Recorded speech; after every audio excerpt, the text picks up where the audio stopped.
అంబులెన్స్లో నలుగురిని తీసుకుని పోతున్నారు. అదే ఊరి దగ్గరికి వచ్చినప్పుడు పేషెంట్కి ఒక అటెండర్ మాత్రమే రావాలి అని చెప్తారు.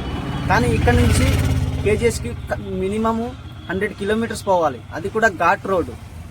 అటువంటి పరిస్థితుల్లో కూడా నలుగురు పేషెంట్లు ఎక్కించుకొని వెళ్తున్నారు. ఇది ఎంత దౌర్భాగ్యమైన పరిస్థితి. ఈ విషయం మీద ఎందుకు ప్రభుత్వ అధికారులు స్పందించట్లేదు? గిరిజన ప్రాంతంలో ప్రజలంటే అంత చులకన? అంబులెన్సులు లేవా, లేక పర్యవేక్షణ లేదా?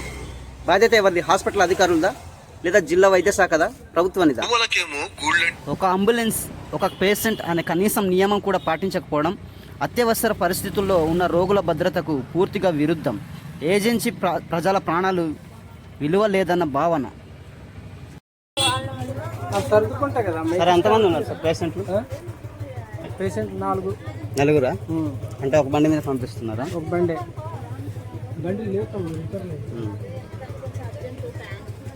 బళ్ళు రిపేర్ అయిపోయినా సరే అన్న బండికి తగ్గట్టు పేషెంట్లు పంపిస్తారు కానీ